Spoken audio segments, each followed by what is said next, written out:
BNP তো একটা ক্ষমতাশ্রয়ী দল। বিএনপি ক্ষমতা ছাড়া বাঁচে না। বিএনপি এবং আওয়ামী লীগ এই দুইটা দল ক্ষমতা ছাড়া বাঁচে না। মাছ যেরকম পানি ছাড়া বাঁচে না, বিএনপি এরকম বাঁচে না। ডিজার্ভ করতেই পারে যে আমরা ক্ষমতায় যাওয়ার জন্য আমরা উপযুক্ত। কারণ আওয়ামী লীগের পরে বাংলাদেশে আওয়ামী লীগ এবং বিএনপি ধরে নেওয়া হয় বড় দুটো রাজনৈতিক দল। তাদের সব ক্ষেত্রে তাদের রাষ্ট্র পরিচালনার জন্য সেট রেডি আছে। বিএনপি না জামাত, কার কার্যক্রম কেমন দেখছেন?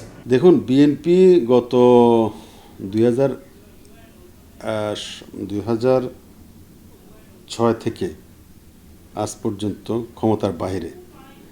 বিএনপি তো একটা ক্ষমতাশ্রয়ী দল। বিএনপি ক্ষমতা ছাড়া বাঁচে না।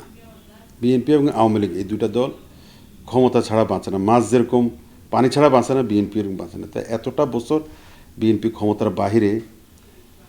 আর জামাত তো খুব পুরাতন একটা দল, রাজনৈতিক দল। যদিও তারা মানুষের মাঝে এভাবে প্রচার করে যে তাদের কাছে ক্ষমতা মুখ্য নয়। আপনি 2024-এর আগ পর্যন্ত বা এই গণ অভ্যুত্থানের সরকারের পতনের আগ পর্যন্ত আওয়ামী লীগের জামাতের চিন্তাভাবনা যেটা ছিল সেটা হচ্ছে তারা দেশে সৎ লোকের শাসন চায়। ঠিক আছে, যদি একদম ক্ষমতায় যাবে এই ধরনের চিন্তাভাবনা তাদের মধ্যে ছিল না। আপনাকে এটা বুঝতে হবে। জামাত এই 5ই আগস্টের বিপ্লবের আগ পর্যন্ত তারা ক্ষমতায় যাবে বা ক্ষমতা যাওয়ার সম্ভাবনা আছে এই অবস্থানে জামাত ছিল না। বিএনপি ক্ষমতায় যাবে, ক্ষমতা যাওয়ার অবস্থানে আছে, এটা দীর্ঘদিন থেকে ডিউ হয়ে আছে। বিএনপি ক্ষমতা যাওয়ার ডিউ। তো এখন আপনি যে প্রশ্নটা জিজ্ঞেস করছেন, দুইটার দুই রকম সুবিধা আসছে। দুইটা দলের দুই রকম অপরচুনিটি তৈরি হয়েছে। বিএনপি যদিও তাদের নেতৃত্বে এই সরকারের পতন হয় নাই, আওয়ামী সরকারের পতন হয় নাই, তাদের আন্দোলনের ফলেও পতন হয় নাই, তবে তারা দীর্ঘদিন থেকে আন্দোলন সংগ্রামের মধ্য দিয়ে একটা বাংলাদেশে আন্দোলনের একটা পরিবেশ রচনা করতে পারছে।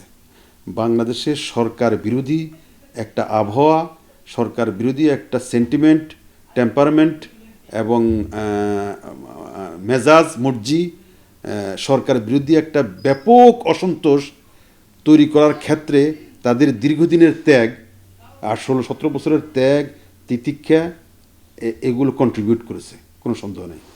তারা অনেক চেষ্টা করছে কিন্তু তারা পারে নাই। তারা ভালো খেলছে কিন্তু গোল করতে পারে নাই। হঠাৎ করে ছাত্ররা এসে বাজিমাত করে দিল। ঠিক আছে, এখন এটা কৃতিত্ব একবার পুরোপুরি এদেরকেও যেমন দেওয়া যাচ্ছে না, আবার এদের কোনো কৃতিত্ব নাই এটাও বলা যাচ্ছে না। ঠিক আছে, সেই ক্ষেত্রে বিএনপি ডিজার্ভ করতেই পারে যে আমরা ক্ষমতায় যাওয়ার জন্য আমরা উপযুক্ত। এটা করতেই পারে, করাটাই স্বাভাবিক। কারণ আওয়ামী লীগের পরে বাংলাদেশে আওয়ামী লীগ এবং বিএনপি ধরে নেওয়া হয় বড় দুটো রাজনৈতিক দল। তাদের সব ক্ষেত্রে তাদের রাষ্ট্র পরিচালনার জন্য সেট রেডি আছে। নতুন হচ্ছে জামাত। 5ই আগস্টের এই বিপ্লবের পরে বাংলাদেশের পাওয়ার পলিটিক্সে নতুন করে আবির্ভূত হয়েছে। তারা ভাবছে তারা দীর্ঘ নির্যাতনের শিকার হয়েছে। তাদের প্রথম সারির সমস্ত নেতাদেরকে জীবন দিতে হয়েছে দেশের জন্য, ইসলামের জন্য। এবং সর্বোপরি এই বিপ্লবের পেছনে তারা যে ভূমিকা রেখেছে, বিশেষ করে জামাত শিবির যে ভূমিকা রেখেছে, তারা এটা দাবি করছে যে তাদের এই তাদের জানবাজ ভূমিকা যদি না থাকতো তাহলে আলটিমেটলি বিপ্লবটা হইতো না, সফল হইতো না, দিনের আলো দেখতো না। এটা জামাত দাবি করে। এবং জামাতের যে শিবির, আমরা তো লক্ষ্য করছি, আমরা তো দেখছি পরে যে শিবিরের ছেলেমেয়েরাই মূলত এই আন্দোলনের এই ছাত্রদের সাথে থেকে ছায়ার মতো থেকে এটাকে করছে। এগুলো তো পত্রপত্রিকায় আসছে, আমরা জানি। এবং মাস্টার মাইন্ডদের মধ্যে এরাও অন্যতম। সেই ক্ষেত্রে এই কারণে জামাত মনে করছে যেহেতু আমরা 5ই আগস্ট বিপ্লবের আমরা ধারক বাহক এবং আমরা ক্যাটালিস্ট, আমরা গুরুত্বপূর্ণ ভূমিকা রেখেছি, বিপ্লব ঘটাতে আমরা প্রথম সারিতে ছিলাম, প্লাস সারা বাংলাদেশে জামাতের আগের তুলনায় এই গত সরকারের আমলে নির্যাতন নিপীড়ন সহ্য করে সারা দেশের মানুষের মধ্যে একটা সিম্পেথির আপনার পাহাড় জমেছে। সিম্পেথির একটা মানুষের মধ্যে একটা বিরাট মানে ক্যাশ তাদের তৈরি হয়েছে, সিম্পেথি ক্যাশ। তারা এটাকে এনক্যাশ করতে চায়। তাদের যে একটা পুঁজি তৈরি হয়েছে, এই পুঁজিটাকে দিয়ে এনক্যাশ করে তারা ক্ষমতা যেতে চায়। তাহলে 5ই আগস্টের যে বিপ্লবের ওটাকে ক্যাশ করতে চায়। গত 15-16 বছরে তাদের নেতা কর্মীদের যে ত্যাগ তিতিক্ষা, তাদের প্রথম সারির সমস্ত নেতাদেরকে যে মানে ঝুলানো হইলো, হত্যা করা হইলো, এটা যে মানুষের মধ্যে একটা সিম্প্যাথি তৈরি হয়েছে, যে ক্যাশ তারা মানে পাইলো, সেটাকে কাজে লাগাইতে চায়।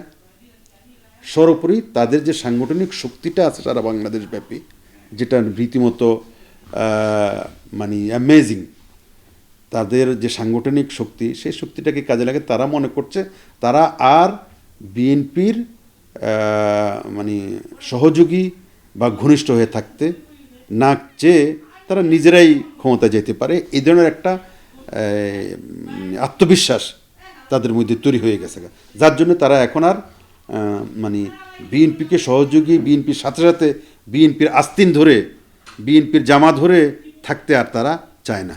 এটা পরিষ্কার বোঝা গেছে। এখন এই অবস্থায় পড়ে বিএনপি এবং জামাতের মধ্যে এক ধরনের রশি টানাটানি চলছে, কোল্ড অফ ওয়ার, একটা স্নায়ু যুদ্ধ, একটা সাইকোলজিক্যাল ওয়ারফেয়ার চলছে। এবং এই সাইকোলজিক্যাল ওয়ারফেয়ার বাংলাদেশে অনেক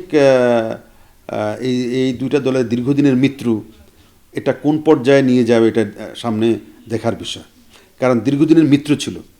এখন আপনি দেখেন, আপনার আন্ডারে যদি আপনার কোনো লোক থাকে, আপনার কোনো কর্মচারী থাকে, সেই কর্মচারী যদি একদিন দেখেন যে আপনাকে ছাড়া যাচ্ছে, তখন আপনার ভালো লাগার কথা নয়, ভালো লাগার কথা নয়।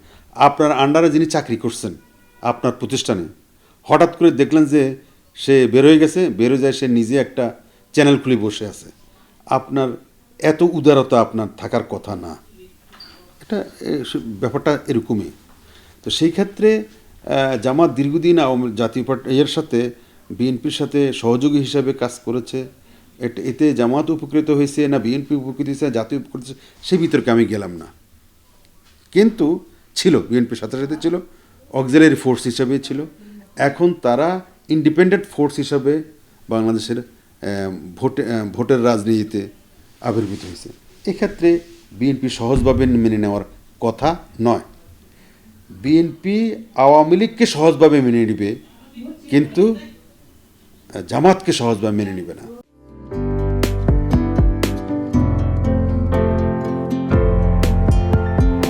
পহেলা জানুয়ারি 2025 ইউটিউব জার্নালিজমের অগ্রদূত changetv.press 6 বছর পেরিয়ে পা রাখল গর্বিত আমি অত্যন্ত আনন্দিত হলাম যে চেঞ্জ টিভি আগামী কয়েকদিনের মধ্যেই 6 বছর পূর্ণ করবে।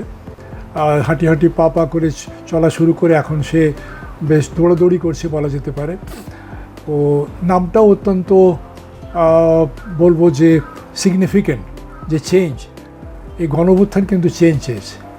সেই হিসেবে তোমার টেলিভিশনের, তোমার এই চ্যানেলের নামের একটা যথেষ্ট মিল পাওয়া যায়।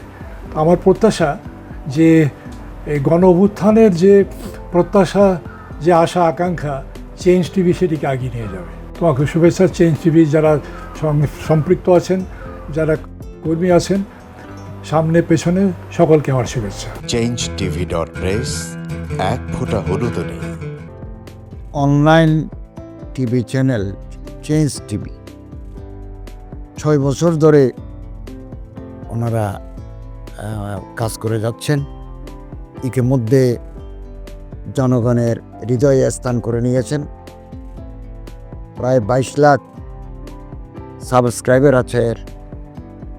আর যে কোনো অনুষ্ঠান 10 লাখের মতো মানুষ এটা প্রতিদিন মানুষ দেখে থাকে। আমিও এই চ্যানেল নিয়মিত দেখি। তো চেঞ্জ টিভির পক্ষে আমির মোমিনুল মানিক সাহেবের উপস্থাপনা, প্রশ্নের ধরন এগুলো জনগণ দেখতে চায়, শুনতে চায়। আমি চেঞ্জ টিভির উত্তরোত্তর সমৃদ্ধি কামনা করছি। changetv.press, এক ফোঁটা হলুদও নেই। চেঞ্জ টিভি, তো আমি তাদেরকে আমার অসংখ্য শুভেচ্ছা জানাচ্ছি, কারণ তারা যে ভূমিকা রেখেছে এই সময়, একটা কঠিন সময় ছিল, সেটাতে যেমন ভূমিকা রেখেছে, এমনকি 5ই আগস্টের পরে নতুন বাংলাদেশেও তারা তাদের সেই তীক্ষ্ণ একটা সমালোচনামূলক এবং যেটাকে আমি গঠনমূলক বলবো সেরকম একটা ভূমিকা রাখছেন। তো সেক্ষেত্রে আমরা মনে করি যে এই ভূমিকা আমাদের দরকার, আমরা চাই এটা থাকুক এবং আরও যেন সমৃদ্ধ হয়। নতুন বাংলাদেশ নির্মাণে আমরা চাই যে চেঞ্জ টিভি যে সমালোচনাগুলো করছে বা যেগুলো আমরা তুলে ধরছেন, সেটা এমন করে করবেন যেন আমরা সেখান থেকে শিখতে পারি এবং সবাই মিলে যেন আমরা নতুন বাংলাদেশকে সত্যিকার অর্থে বৈষম্য বিহীন একটা সমাজ গড়ে তুলতে পারি, সেটা আপনারা সহজ চেষ্টা করুন।